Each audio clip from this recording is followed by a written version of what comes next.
اب کسی کے دماغ میں یہ بھی خیال آ سکتا ہے کہ جب آپ کہہ رہے ہیں قبر رسول کی حاضری اتنی بڑی سعادت ہے تو ہمارے بابوں کے درباروں کی بھی حاضری نہ. جس طرح ہمارے وہ بھولے بالے بھائی ہیں جو ایک سائل بھائی، وہ کہتے ہیں کہ جی یہ جو کچھ صوفیاء ایگزسٹ کر رہے ہیں دنیا میں یہ اس بات کا ثبوت ہے کہ اس کی کوئی اصل بھی تھی جس کے یہ جعلی فوٹو کاپی ہیں.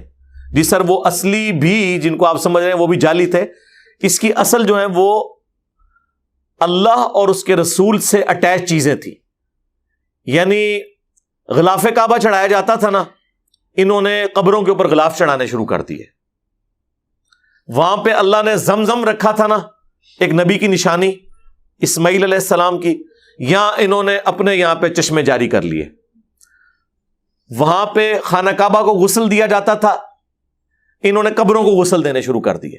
تو اس کی اصل یہ تھی کہ انہوں نے نبیوں کو ریپلیس کروایا ہے اپنے بابوں کے ذریعے، یہ اس کی اصل تھی.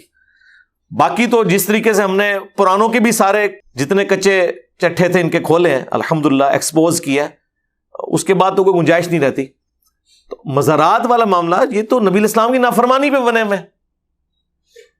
سنن ابی داؤد میں حدیث ہے، ایک صحابی نے منت مانی تھی کہ مقام بوانا پہ میں اونٹ قربان کروں گا، ایک روایت میں 100 اونٹ.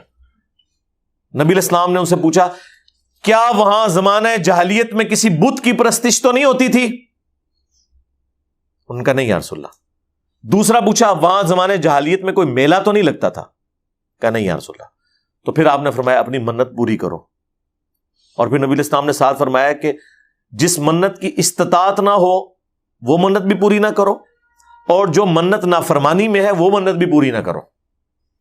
یعنی زمانے جاہلیت میں بھی اگر کوئی غلط ایکٹیویٹیز ہو رہی تھیں اب ختم ہو چکی ہیں، تب بھی حضور نے اجازت نہیں دی ہے کہ وہاں پہ کوئی کام ہو.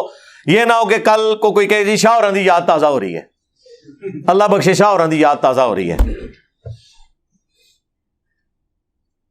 تو مزارات پہ تو ریئل ٹائم یہ سب کچھ ہو رہا ہے. جی اللہ کے نام کہتے ہو، اللہ کے نام کا وہاں دینے کی کیا ضرورت ہے؟ عام شہر میں بانٹے ہم.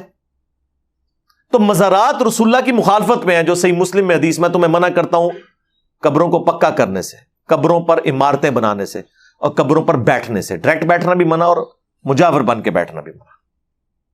یہ ہے اصل ایشو کہ ہم مزارات کے کیوں خلاف. آپ قبروں پہ جائیں، صحیح مسلم کی حدیث ہے قبروں پہ جاؤ. میں تمہیں پہلے منع کرتا تھا، اب میں تمہیں حکم دیتا ہوں کہ قبروں پہ جاؤ، کیونکہ قبروں پہ جانے سے آخرت کی یاد آتی ہے. یعنی انسان آخرت اورینٹڈ ہوتا ہے. یعنی کہ کچھ عرصہ پہلے یہ لوگ دنیا میں تھے اور آج قبروں میں پڑے، اس سے آپ عبرت حاصل کریں.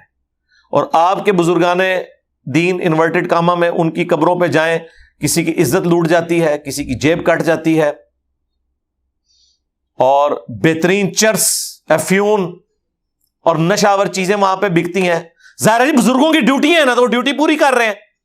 یہ کہتے ہیں نہیں پاکستان کے فلاں فلاں علاقے میں فلاں فلاں بزرگ کی ڈیوٹی ہے، چنگی ڈیوٹی پوری کی تھی ہے، اپنے مزار پہ بھی ڈیوٹی نہیں پوری ہو سک رہی. جب یہ بات کریں کہتے ہیں جی وہ کعبے بھی گارنٹی کی سی، تو سرکار کعبے کی گارنٹی اللہ نے لی نہیں ہے. ابراہ کا لشکر ایک دفعہ تباہ ہوا، اس کے بعد یزید کے دور میں چڑھائی ہوئی ہے، غلاف کعبہ بھی جل گیا، خانہ کعبے کی دیوار ڈیمیج ہوئی، کوئی حفاظت نہیں ہوئی. حجاج بن یوسف کے دور میں، اور بخاری مسلم میں حدیث ہے قرب قیامت میں ایک پتلی ٹانگوں والا حبشی کعبے کی اینٹ سے اینٹ بجا دے گا. کعبے کی گارنٹی کہاں لی ہوئی ہے؟ آپ کے بزرگوں نے تو شہروں کی گارنٹیاں لی ہوئی ہیں نا، آئے ہو نا داڑھ تلے. تو جو اپنے مزارات کی ڈیوٹی نہیں پوری کر سک رہے، ہمیں ان کے ساتھ اختلاف ہے. اور پھر کلیم یہ ہے کہ جناب ڈیوٹیاں سنبھالیاں نے، کھیت ہے مٹی، ڈیوٹیاں سنبھالیاں نے.